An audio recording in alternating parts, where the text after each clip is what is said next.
thank you everybody for joining today and taking the time out of your day to join myself and Phil for this webinar. We're going to be going over the importance of trial, and Phil's kindly given us an hour of his time to share his vast experience on the topic, and I guess equally within FMCG world as well. So just to start us off, I have launched a poll into the chat as well. So if anybody wants to take the time to complete that, it's got a couple of questions for you, really useful to kind of get you thinking. I guess a bit of housekeeping to start also is we love our sessions to be as interactive as possible. I know Phil wants as many questions as possible. So if at any point as we go through today's session, you have any questions, chuck them in the chat. I've lost my moderator today, so I'll do my best to work as I go and answer any questions and get any questions to Phil as we go. We do have a bunch of questions that have been submitted beforehand that myself and Phil can go through as well. But without further ado, I will start off with a brief introduction. So first of all, to the organisation that brought you here. So we are Got2b Marketing. We're an award-winning independent marketing agency, and we've been connecting brands with their target audiences since 2008. We do this through sampling and events predominantly, and in the FMCG space, we've worked with some great brands that you can see there. Anything from Domino's to Recordalic, all the way to Phil's got a little bit of a mention there in the top left as well for Dorset Tea. Me, myself, so I am Client Service Director here at Got2b, so I help all our clients plan the activities that we do with them, so looking at campaigns from a very kind of strategic level as well. And now I will let the man himself introduce himself. So we are joined today by Phil Toms, who has gladly shared his experience with you. Good morning all. I don't think I've ever been a presentation where I've been featured. So thank you, Martin. That builds me up to something that I probably have. It's a first for me in my career. Yeah, I'm Phil. I have been around FMCG marketing for a long time. I love it. It's an absolute pleasure to be in FMCG brands in the UK. Currently work in the wonderful world of tea. So I realised I brought my very own brand mug. So I'm powered by tea, if you can see that today. But I've been fortunate in my career to have spent a number of years in very, very competitive categories. I spent a number of years working in cereal, working on the brilliant Cereal Partners business, led Shreddies, Shredded Wheat, Cheerios at various points. I then spent some years in beer, which my mates were very pleased about, and got to work on a number of brilliant beer brands, including the wonderful Australia Dam, amongst others. I then had my own startup brand for a while, and there's lots of stories to tell about that, but probably not one for today. Worked independently with a number of different food and drink brands, and then more recently, last 2 or 3 years, been back in a client side role, heading the brands up for a business called Keith Spicer, who have 3 fantastic brands: Tea India, Lancashire Tea, and Dorset Tea. So hopefully, what I've got to share, if nothing else, will be thought-provoking and will give you some clues as to ways in which I've approached my challenges to product trial over the years. Yeah, lovely. Thank you, Phil. And you're being extremely modest in your mention of Shreddies there as well, because there's one campaign in particular that I'd love you to talk to from Shreddies that I know you were a part of, that will sit fondly in everybody's memories, I'm sure. Okay, well, I was the marketeer behind Knitted by Nanas. So if you remember the Slightly Zony campaign that we launched back in the day, which was wonderful old ladies who were knitting the brilliant Shreddies brand. And that campaign went to become very famous, very effective, synonymous with the brand. It came out of the product truth. And my little clue about how that succeeded was we changed the way we briefed our advertising agency at the time, and we changed the playing field. So rather than being in a faceless meeting room working off a PowerPoint, that particular campaign was briefed walking around the factory. So I think the point is change the way you approach things sometimes to get different results. Cool. Lovely little insights go in with that story as well. Phil, love that. As you mentioned, lots of different brands you've worked with, all scattered on the slide there as well. So I just wanted to quickly go through what we'll be covering today. We've got a 45-minute to an hour session here to run through kind of what the different tactics and methods are. So we're going to walk you through a couple of different sampling methods and tactics, and then we're also going to talk to slightly kind of what they achieve, what they look to achieve, and how they can be best used by brands in different ways to reach your customers in the best way and most effective way, because ultimately that's what we're looking at here.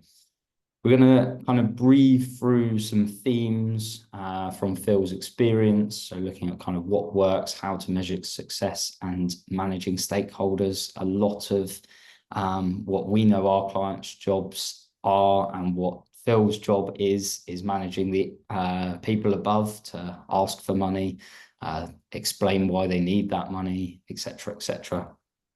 We've then got a nice section to flow through some top tips. So these are kind of joint top tips from myself and Phil of everything around product trial. And then the aptly named, based on his current role, spilling the tea with Phil. So we've got some preloaded questions from you guys watching to drive through and really cover off some of the key questions that are sitting on people's minds. As I mentioned, we try and make our sessions as interactive as possible. So if there are any questions as we go through, I will do my best to pay attention to them and get them answered as I am moderatorless today. So I just wanted to go through, obviously, the different trials and tactics and methods as mentioned. So I wanted to really start off with event-based sampling. So I know actually a couple of people in this call have come from lunch literally last week. People that we spoke to at lunch, obviously slightly more of a buyer-focused event, but equally a great way to reach consumers. I think the key thing for me about event-based sampling is finding an event that aligns with your core customer, and then really placing yourself alongside that event and knowing that your customer is going to be there. And we've got that kind of rings true in some of the tips that we've got later on as well. You can see there, flicking through a nice video from one of Phil's brands as well, Tea India, that we've recently been taking to a number of kind of consumer-based events, taking that same idea on board of focusing on where that customer goes and where they live and the things that they're interested in as well. And then really to build on from that is looking at in-store based sampling. So the obvious here is being in store is great to be close to point of purchase. That person is already going to do their weekly shop, a couple of bits for the weekend, whatever it might be. And it's leading that sampling experience into that to create a nice, clear purchase journey so that they can get there nice and easily. And they know I've trialed something and now I'm going to go and buy it in whatever aisle it is. I guess this is my little opportunity to say in-store sampling varies across different retailers in the UK. The easiest ones to sample in-store are Morrison's, Waitrose and Co-op. And then as soon as you go to some of the big boys, you will get hit by preferred agencies that will want big budgets from you. So, for example, Tesco's will ask you to cover a certain percentage of the stores that you're stocked in, and then you'll find out that it costs X per store, and you're looking at spending hundreds of thousands of pounds on your in-store activation across all those Tesco stores. So there are ways, it is often seen that in-store sampling is quite expensive. But if you look at some of those other retailers, then there are kind of more cost-effective ways of looking at that as well. And then a key favourite of Phil's as well, so I'm sure he can speak a little bit on the campaigns that he's run across offices. But for us, offices are a really effective way to get your brand in front of consumers in a marketing-free environment where there's plenty of time for them to talk to other people about the sample that they've had. But equally, it's the context of that. So this works really well for soft drinks, but equally, as you'll see from the array of brands of Phil's that we've put into offices for tea brands, coffee brands, things like this as well, where the context with which it's being sampled is the context with which it's likely to be used by the consumer as well. A key part for us as well is when we deliver the samples into offices, we send it with a QR code you might be able to see in a couple of these pictures. And that's a really nice way of gathering consumer feedback that we've seen people use to go back to buyers with and say, look, this is how we've performed when we've done this piece of research with consumers. But equally, we've seen brands like the bottom example, so St. Pierre Group wanted to look at how this brioche roll placed in the consumer's mind from a snacking perspective. So is it a breakfast item? Is it a lunchtime snack? Is it an evening treat? And what this helped them do is position a lot of their kind of recipes and things like that for the product, and ultimately allowed it to perform better in market based on the insight that they got from there. So for us, office sampling is a great way to sample with your consumers and drive feedback at scale as well. Phil, I don't know if you wanted to talk to kind of, I know you're a big fan of The Office, so I don't know if you wanted to talk to kind of why it works really nicely for you as well. Yeah, I think, I mean, it's one of the thematic things we'll come on into a little bit, Martin, later on. But I think when you're sampling or when you're getting people to trial, you want to find it in the most natural environment where your brand already exists. And for me, one of the reasons why tea into offices makes sense is clearly hot beverages are something that are consumed in that environment. If actually, an awful lot of tea is consumed in that environment. So what we want to try and do is place a product into an environment where we know it's naturally used, and we allow people to evaluate the product in an environment that doesn't feel too contrived. So that's why we use that environment for this particular portfolio.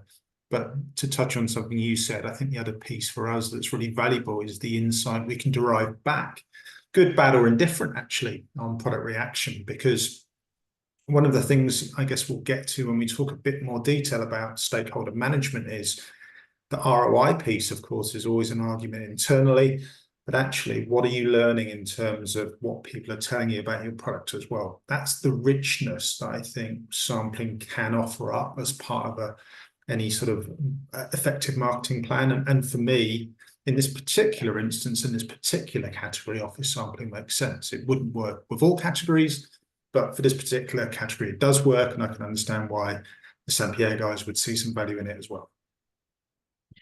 Yeah, exactly.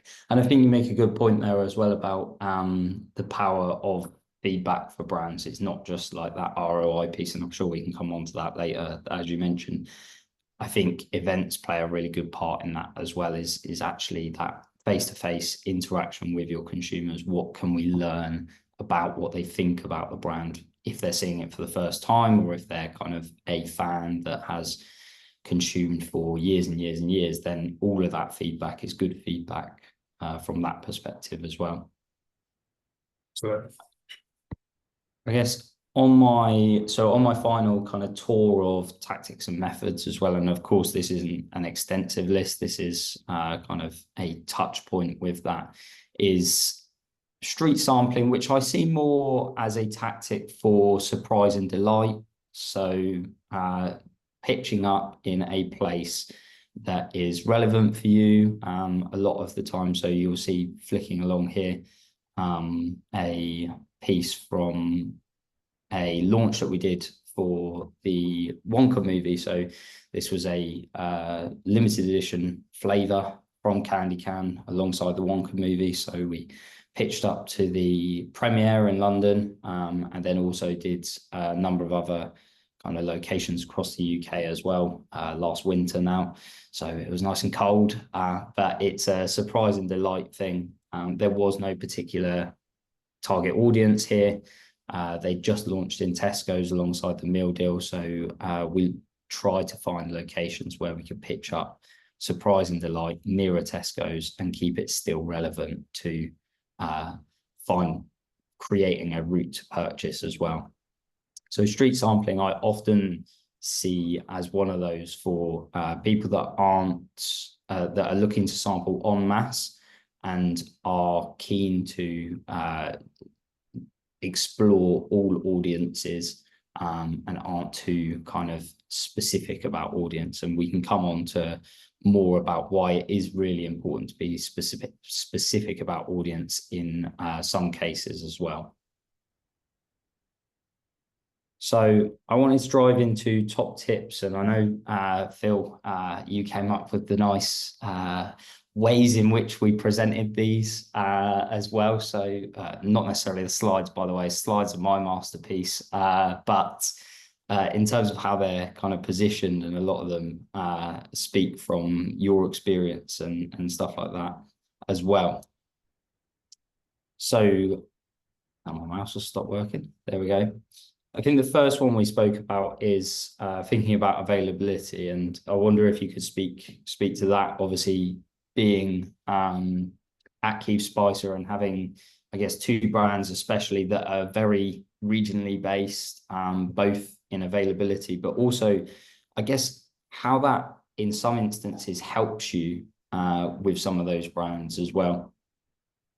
Sure, yeah. I mean, I think first thing to do is just to step back a little bit and go, well, what am I trying to achieve? So, you know, from a trial point of view, there are a lot of competing pounds in any business. It's very easy to spend money as a marketeer. It's very important that you spend money effectively, I think, as a marketeer. You know, no one would thank you for spending money badly. I'm always seeking out efficiency, proof of concept. But the bigger thematic piece, and this comes back to how is your brand bought? And in reality, you need your brand to be available. If your brand isn't available, forget about doing anything to drive trial. Put all your efforts into being available. And in fact, I've been lucky to be in this business for 3 years, and we've seen good growth. And one of the ways we've seen good growth is we've become more available. And I used to have an old boss of mine who used to talk about we're in danger of being on sale, which I always thought was a brilliant kind of oxymoron sentence. And it's that whole thing about actually, if you've got no availability or limited availability, you shouldn't be investing in this sort of thing. But because I have now got good availability of my brands, and you know, you touched upon two of my brands having strong regional availability, that I'm really keen to try and unlock the potential of those geographies. When you have national availability, it's a lovely problem to have, but you've got to think about how do I make my availability work most efficiently, and then you get into the diagnostics of who am I going after and what is it they're looking for. So I guess my first point, which sounds slightly odd when we're talking about sort of sampling and trial, is to say make sure that people can buy you before you go leaping into spending money on something that people might go, I love this, where do I get it? And then it's like, it's pretty difficult to go and buy. So the work that any business does with its team internally to work closely between commercial and marketing, and hopefully they're pretty seamless, those teams, would mean that you can work together to make sure you can unlock that availability to ultimately drive trial, because all brands, I think, are on a roadmap to growth in the main. I mean, not every, but many brands are on the roadmap to growth. And I think, how do you achieve that growth? And it's about what levers you pull at any given time. But once you're available, the key thing you have to try and do is really try and drive trial. And that's what's critical for me, because if you don't get those fast off the blocks trial, if you're a new product in particular, and again, it comes back, each brand and each challenge is different, but if you're a new product, for instance, and you're trying to drive performance of your brand in store, let's say, then you've got to make sure that you do it quite quickly. Yes, you'll pull a trade marketing lever, but also you want the end consumer to be trying it and coming in and buying it. So for me, the first thing I would say is make sure you're available, because without it, you're sort of not really going to achieve anything. Yeah. That's really interesting, and I think you raise a nice point as well about, well, if I'm available nationally, so like you've almost got a bit of a cheat code, right, with something like Dorset Tea. Is you're going to be available in Dorset. You can focus all your budget on spending it in Dorset with the people that you know it's available to. A lot of brands are available nationally, so it's then thinking, okay, where is the best place to focus my attention? If I'm available everywhere, then I don't have the marketing budget necessarily to spend on trial everywhere. And I guess that goes to our next point nicely as well. Is therefore, just before you move ahead, yeah, I cool. mean, I'm just going to give you an example, actually. When I worked on Australia Dam, and it sort of links to another point later on, in beer, everyone obsesses about London. Yeah. And I think, particularly urban areas. And with Australia Dam, we identified an opportunity for growth that was to see world lager growth in other urban areas beyond London. And we didn't ignore London completely, but we were very efficient around London. And then we went heavy in areas that we knew. So I guess it comes back to, and this is one of the lovely things about the way the world of marketing has evolved, is get inside your data, understand where your shopper is, understand where your consumer is, how are they behaving. Because if you are national and you've only got a finite amount of money, you're going to have to lay those bets in the right places. And so it is about, where am I available? Where will my pound work hardest? These things aren't in silos. All these things are sort of lined up. And so, yes, I think absolutely learn where your consumers are, but then implement a plan that means you may be able to unlock greater growth if you follow a path slightly less traveled, perhaps. Yeah.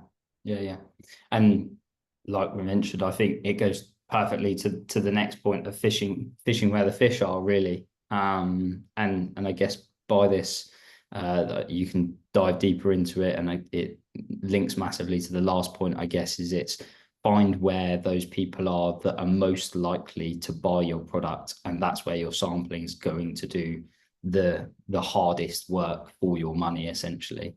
Hence why I made the point about kind of you kind of got a little bit of a cheat code with Dorset Tea, knowing that you only have to go Dorset and then find your consumer, and national availability you have to look at basically in which areas of the UK is my key consumer that I want to target.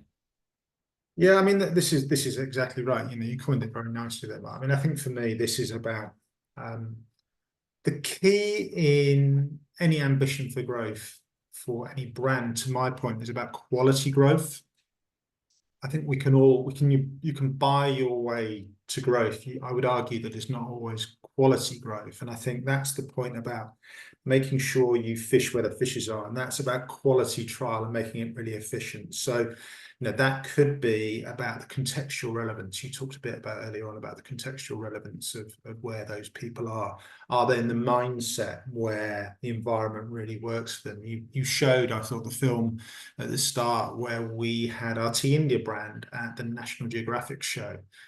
The insight behind that came out of some deep dive into the brand, which helped us really understand that passion point of travel and food and drink was a big part of what makes our consumers for the Tea India brand tick.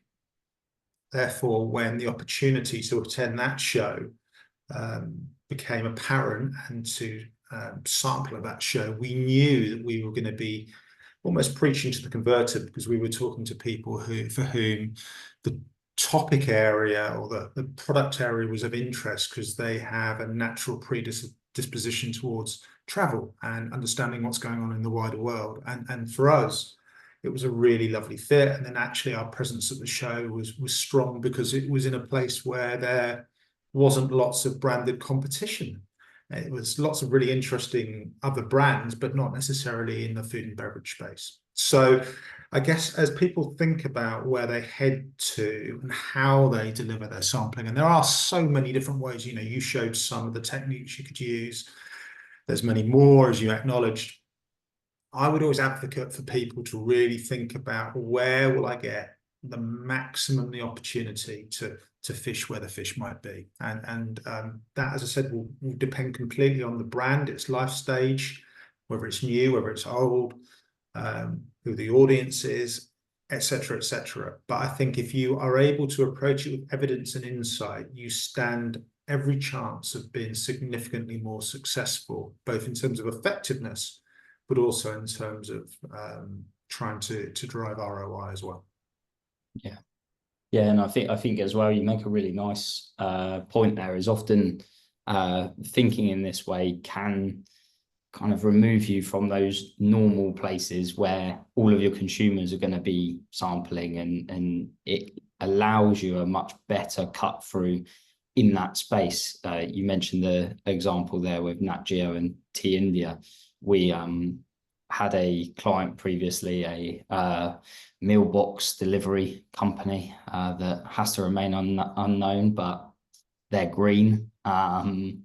They found that they identified their key consumer as women with children, ABC1. So we went, okay, cool, let's go to some baby shows, because you're sick and tired of going to these other events where there are a million other meal prep boxes that are all trying to sell to the same people. So let's go to mother and baby shows where we can sample with your key consumer, but avoid all the other noise of everybody else there as well. And it's those slightly different thinkings and I guess pulling in this that really allows that as well.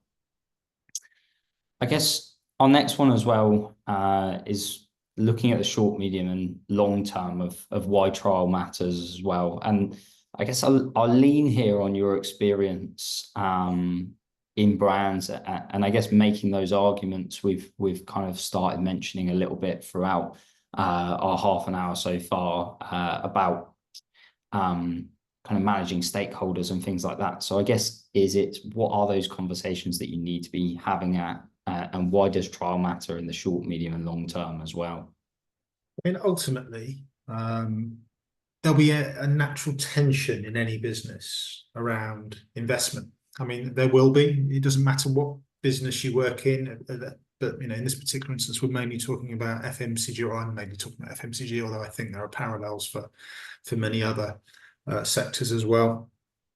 I mean, marketing investment is, to many ways, an educated gamble. It's about sort of playing your cards right. And the way that I always talk about, an old boss of mine used to talk about consumers and leaky buckets, and ultimately our aim is to, tip more people into the top of the bucket and lose less out the bottom, and make people more and more loyal. And I guess good brand growth takes time. Unfortunately, if you're working with retailers now, that time's getting shorter. Time for success. I remember early in my career, you'd be given significantly longer for a piece of NPD to land in market and it to be considered a success or not. Quite often those timelines are now 3, 6, 9 months, often more towards the 3 and 6 months. Therefore, you need to be fast. You need to make a fast start. But if you think about that leaky bucket thing, if you're a new bucket, because you're a new brand, you need to tip some people in quite quickly. And this is where I think the fit with what goes on with trade marketing is key. But you ultimately need to build evidence and get those trialists in. Now, I keep coming back to the richness of evidence and insight. And I think, the more you know about your anticipated consumer, or if you do know about them, all the better. The deeper the dive you can go and the more effective you can be, it means that what you will do in the short term will hopefully reap the benefits in the medium term and the longer term. And ultimately, trial hopefully does one thing: it delivers preference over the alternatives that they might be able to choose between. And in very competitive categories like I've operated in, it's a hair's breadth of differentiation between product A and product B, and brand A and brand B. So often what you're really looking to try and do is demonstrate what your product can deliver. That might be a range of benefits, almost certainly is a range of benefits, but in a food and drink brand, you obviously want something that tastes nice. So I think, that's where you've got to try and find those sort of routes to trial that will deliver consistent growth, but ultimately that allows you to build advocacy. And in terms of the stakeholders, which I think is a really key point, it's very easy to talk about ROI. And I for 12 years of my life, worked for the world's biggest food company at a time we were doing some very sophisticated analysis on marketing effectiveness. And ROI was naturally the benchmark we would go to. But it's quite hard. It's still quite hard to evaluate. I think the advent of technology in the last few years has allowed for easier and opportunities to analyze more clearly. But I think in this instance, Martin, you've got to think about it more about ROE. And that, what I mean by that is return on experience. Yes, you clearly want to see the commercial impact as much as you can, as much as it allows. But it's also about that insight it gives you, good, bad, or indifferent. And it's really important. I would say, I used to have an American boss of mine who say all feedback is good feedback. And that's right, actually, because feedback is going to help you to optimize going forward. And I think there's some quite nice tools that sampling allows you to get as well. I like that film that you showed from the India National Geo presence. Again, some of those vox pops are really powerful because those powerful vox pops can be used internally, but can be used as a tool externally. And remember, often part of the audience that you're talking to as an FMCG marketeer is your internal sales team, but often the buyers in the particular retailers or the sales channel that you're in as well. So I'd be a strong advocate of saying it's just much more than a simple pound spent here delivers X returns. Actually, it's about that depth of experience that you are able to get as an end user, but as a brand owner that you're able to get in terms of two-way feedback. And I'm always seeking feedback. Our team at Spices, we're always talking about what we're learning. And I think in a world where social media has allowed for much more interaction and much more learning, as marketeers, you should always be harvesting feedback. And I think in this instance, what we do with trial, it's about building their longer term success. And also sometimes if it's not working, acknowledging it and being pragmatic enough to go, well, that's not worked, or there's a product issue, or there's a brand issue, and allowing that to feed back into the business, almost short-circuiting that process sooner rather than later, because lots of things don't work, particularly around NPD. I've seen some horror shows in my career, both from places where I might have been and also from competitors, but also I've seen some brilliant successes as well.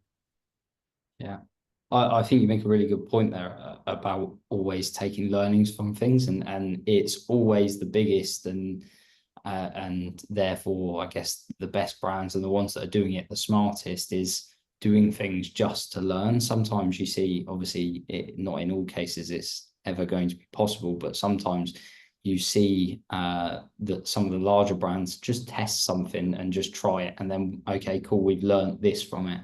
I was speaking to someone from Mars last week, and they were mentioning kind of we spend X amount per year just trying something different, just so that we can learn. It doesn't have to provide an ROI. We just have to learn something from it, and we have to have a hypothesis and then be able to prove it or not prove it. So I think that's a really interesting point about it's not always about what's come in, it's about the experience that you've gained as well from that product trial.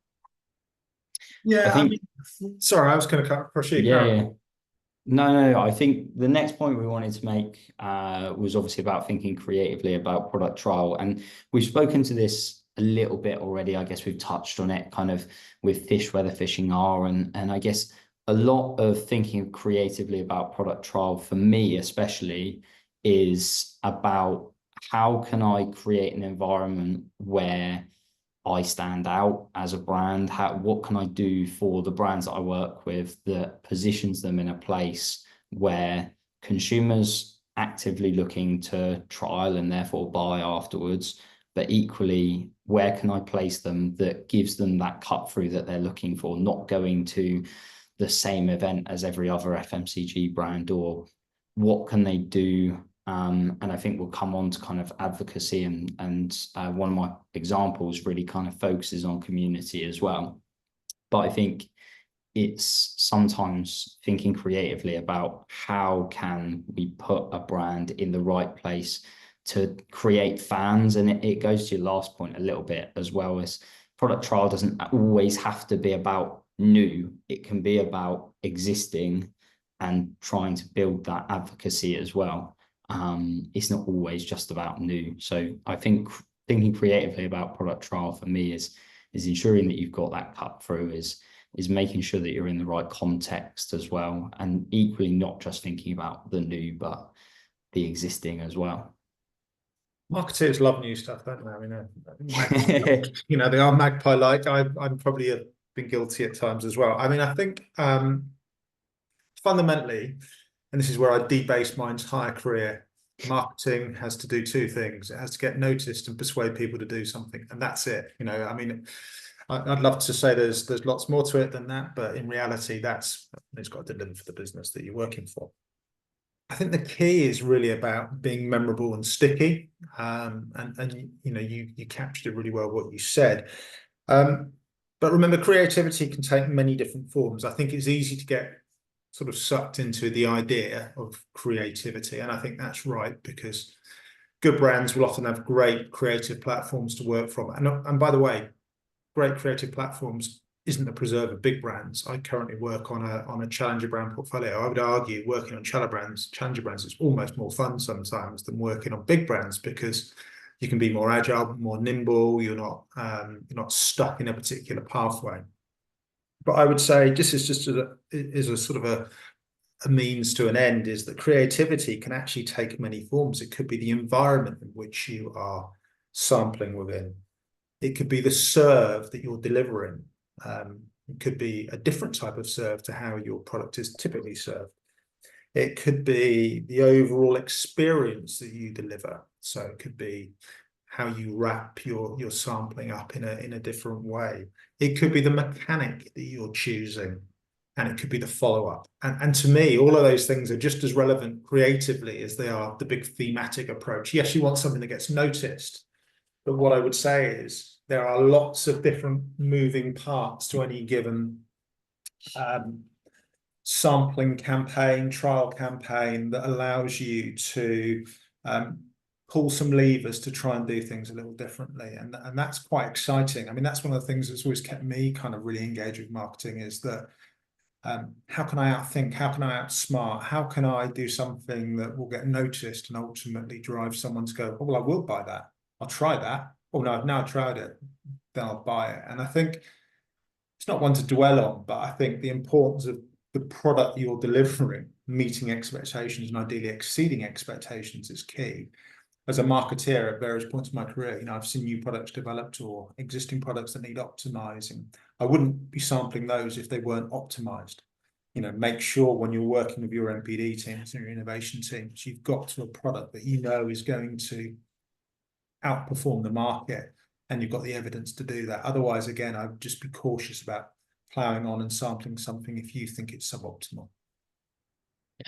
Yeah, no, that makes absolute sense. And I liked one of the points you made there about kind of how you're serving as well. Think creatively about how you're serving. So many brands that I speak to say, oh, it's really expensive for us to trial because our product is so expensive, and they've got like I don't know, 500-gram chocolate bar or something. It's like, well, I'm not asking you to give everybody a free 500-gram chocolate bar.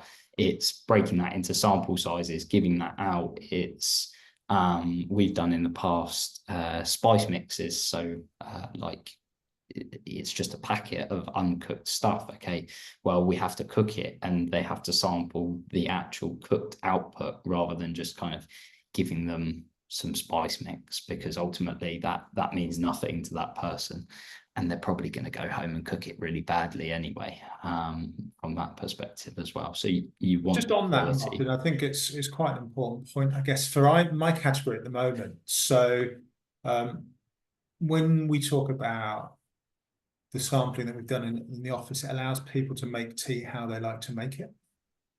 Yeah. And in particular, we were operating a category whereby people are very familiar with how to make a cup of tea. Whether they make it the way that I might like it or you might like it, it doesn't really matter. It's personal, it's very habitual. So I think one of the things to bear in mind as you think creatively about your sample size is how do you deliver in an environment? When I joined this business, we were doing some really smart stuff, and I was just like I was really taken by it, which was we were sampling our tea bags in a sort of a sample envelope. But what was really clear to me was you don't change behavior on one serve of tea. So actually, it's quite effective for us to put 3 or 4 in a sample pack, because actually people go, oh, did I like that? I'll try it again. So again, it's about trying to just be a little bit mindful that the experience that you have for any given category has got to be one that allows you to let people behave like they normally would. So if that's a in-home serve that they would normally have, well, let them create it in home like they normally would, rather than trying to force an exposure whereby it perhaps is not how they would normally take it, and therefore the experience is suboptimal. Yeah.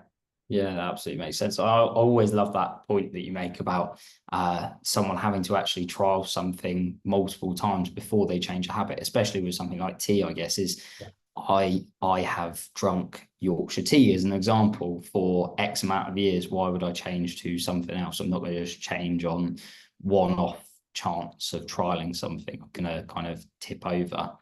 Yeah. I think the next point as well that we wanted to touch on is not getting lost in volume.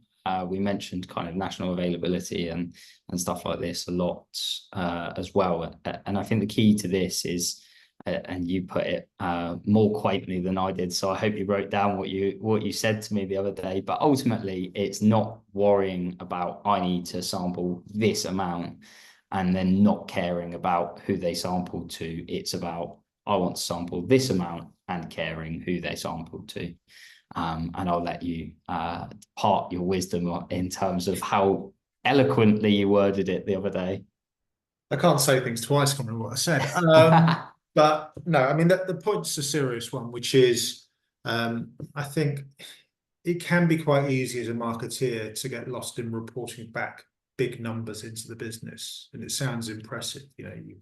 I remember back in the day when I was working in cereal, we'd think nothing of sampling many hundreds of thousands, if not millions of samples to people, because it was a category that allowed us to do that. People were familiar with existing brands. And I think volume can have a place if you're a well-established brand, by the way. But I'll give you a little cute clue of something as to we did back in the day with Shreddies, actually. We used to have these mini boxes, you've probably seen them, and the sort of thing you probably had when you were at your grandparents' house growing up, or away camping or whatever it was. But we would get to a place where we were giving a lot of these out, and then we worked out something that just made a lot of sense. That we were using people to hand out samples, but what if we decanted the servings into smaller? So let's say a third of the size of a mini box. Actually, people were able to get a reminder of that particular brand they were familiar with, but we could reach 3 times the people. So in that instance, actually, we were quite effective with what we did. But the more general theme, I would say, with regards to what we do here, is it has to be about the experience. It has to be about what I can take away that allows me to think, well, actually, that has been a good experience, a brand experience. I can often see some quite indiscriminate sampling. Again, back to London, if you spend time in London, you quite often will bump into, particularly W1 or WC1, or see a lot of brands sampling quite indiscriminate. And I'm sure the brand manager will quite happily be reporting back that they've sampled 50,000, 100,000. Well, they might have done, but the wastage might be high. I have definitely got to a place where it's much more about being in the right environment and having the right experience and being able to really understand that I'm reaching the people for whom they may well part their hard-earned cash with on my brand, rather than hitting that KPI of a big volume. number. Yes, sometimes there is method in that as approach, but I'm definitely the view that the quality and experience over volume is the way to go. Yeah, I think it's a really nice point. And I like the point about sampling in London. You always see someone sampling in London. I think there's a question about it later actually, so I can come on to it in more detail. But honestly, like the difference you see in people's reaction to you sampling outside of London versus in London is crazy. You give someone a free sample in London and they just expected you to be there because there's people there all the time. You give it to someone in like Manchester or Birmingham and they're so thankful for you being there. And I guess that again is that like kind of more emotional response that you kind of want to play on as well a little bit. Leading from emotional responses as well. Another thing that we touched on slightly earlier that I think is worthwhile building on as well is how brands and the importance for brands of building a community of advocates and how that can actually be done through trial as well. We touched on it a little bit earlier about kind of not necessarily the trial having to always be about the new, but also the existing. And I've got a lovely case study of it later, and there's lots of people in that kind of category that do that often as well. Yeah, I mean, ultimately, if you go back to what you're ultimately trying to create, it's ultimately a sort of secure brand that's growing and delivering all against the KPIs. One would imagine that's kind of always been the businesses that I've been in. And at the heart of good brands is often a strong, core, loyal base of consumers. And I think what can sometimes happen is, it's a bit back to my point about marketeers obsessing over the shiny and new. People can obsess about the new people, sometimes at the expense of the existing. And what I would just argue for is never to forget your loyalists, those people that have got you to where you are, or they're people that have supported perhaps a different iteration of your brand in the past. And so if there are ways of using your loyalists, then do it. So for instance, if you've got a brand that's got loyalists, well, actually, you're well within your rights to potentially use them almost as a pool of people to respond to new products or new ideas or new directions. I've done it successfully on a couple of occasions where we've gone with a new direction, and actually we've reached out to some of our brand advocates and they've given us such incredible feedback that these people care enough to give you feedback. It's like, actually, don't overlook them. They are there and they're a really willing pool. And so sometimes rewarding that group in a way that allows them to really champion your brand and make them feel special. Don't overlook the fact that these being asked an opinion quite often can make these people feel really special. So I do think advocacy, and in particular a community of your users, so valuable. So yes, absolutely try and add to them and bring in new people that will, but by the same token, don't do it at the expense of completely overlooking those people that are your advocates as well. Yeah, that's a lovely point, and I think leads me nicely, I guess, into one of my kind of best in class examples that I absolutely love. So Lululemon ran this Sweat Life festival, so very much kind of come, turn up, do some yoga, do some fitness, things like this. And for me, it leans into that point that Phil just mentioned massively, is this is all about building greater fans of this brand in particular. Ultimately, I want lots of people in a single place that are already loyal to the brand, and I want to build on that loyalty as well, aligning it nicely with the thing that they are passionate about, but equally the area in which the brand operates. Lululemon is a fitness lifestyle brand, whatever you want to kind of name it. They probably err slightly more on the kind of, this is a lifestyle rather than just gym clothes that you wear, basically, because somehow they encourage people to spend 90 odd quid on a pair of leggings or whatever it might be. So this is one I really love for that perspective. And I think one of the really important and nice things about this from a trial perspective as well. So obviously in this, they had various different clothing items and footwear and stuff like that people could trial. In this as well, you get that element of user generated content from this as well. Massive thing at the moment.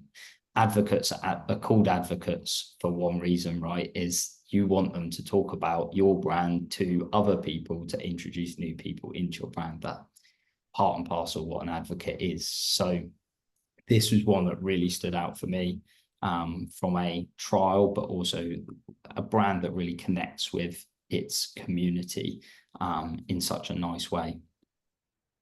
I think my other example, and I got turned off an example that I was supposed to use for this one for one particular reason. So Duppy Share is obviously a Caribbean rum brand. This is just before Notting Hill Carnival. So if anybody in the call is familiar with Notting Hill Carnival, there is a kind of long walk that you do, that the parade goes down for Notting Hill Carnival. There is a space just before that you walk into, and they set themselves up just before Notting Hill Carnival. So they did this piece of being a little bit disruptive of, we're going to align ourselves with the event without having to pay the astronomical fee of being associated with Notting Hill Carnival. Really like this because they are going straight back to their roots, Caribbean rum alongside Notting Hill Carnival. They know that that is where people that are going to have a strong affinity to the brand are going to be. So straight away for them, it's really good from that perspective. And they've done it in a really nice roundabout way to place themselves at an event that they're not technically part of, but that's only for the organisers to know. Everybody walking past is going to think, oh, okay, cool, Duppy Share, Notting Hill Carnival, they go hand in hand. I was going to share an example from Bacardi, but I got told, don't share the example from Bacardi because they've got too much money and you're not allowed to. And we'll champion the little guys a little bit in there as well.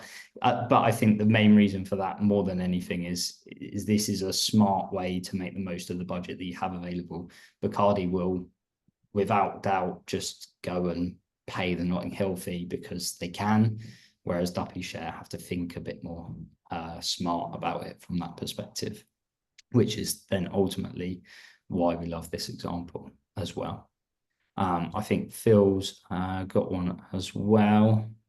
Yeah, I just like this one. This was last year, I think. Might have been earlier this year. I mean, obviously, I've worked in beer, and it was just a brilliant campaign. I mean, Britain, pubs, and rain are synonymous, and they had this lovely idea: when it rains, we pour. They capped their free pints. What a great way of getting people into Green King pubs to trial that particular new product. Very creative, a lot of talkability. My LinkedIn feed was full of it. I mean, that's probably because I worked in booze for a bit, and I had people in my network that were sharing it. But I have to say, hats off to the guys at Green King. Just a really nice job. Yeah, I love it. And it's so interesting that you pick a beer one. We should have known it really. What I quite liked about this is it's not necessarily anything about Green King, really. It's about go and get a free beer. The objective is ultimately to drive you into a Green King.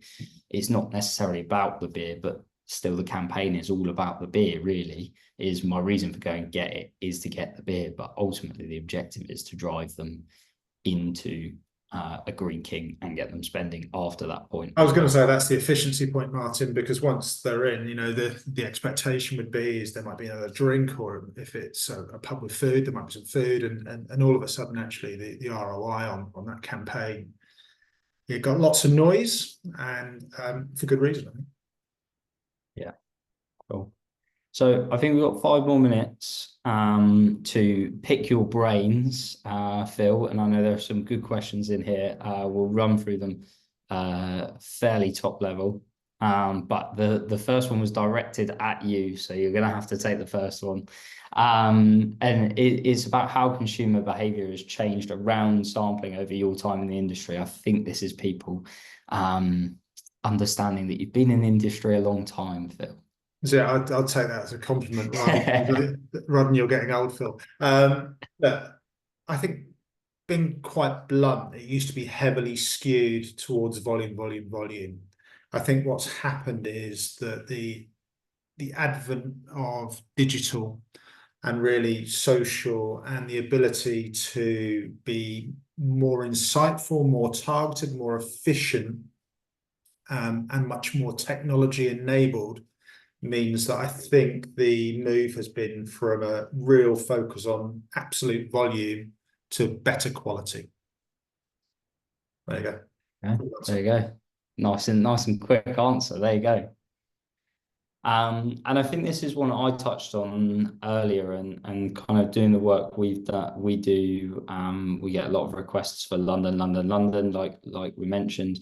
But I think when you explore areas out of London, you use the example of Australia Dam earlier, is you see a lot of a more positive response to product sampling. People are more surprised because it happens less often. You therefore have an opportunity to make a greater emotional response, and ultimately from that emotional response, potential improved return from that as well.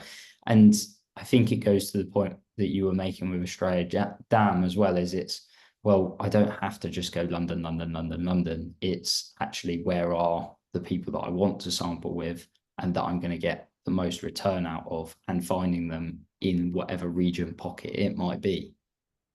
Yeah, 100%. I mean, I think everything you said is right. The other thing I'd add is something you said earlier, which is often the pleasant surprise that people get when they receive samples outside of London.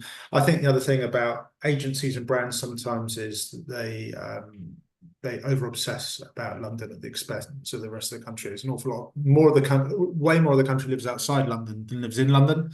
And yes, I appreciate the influence that London has on an awful lot of what we do, but I would just encourage people to think broadly about the geography.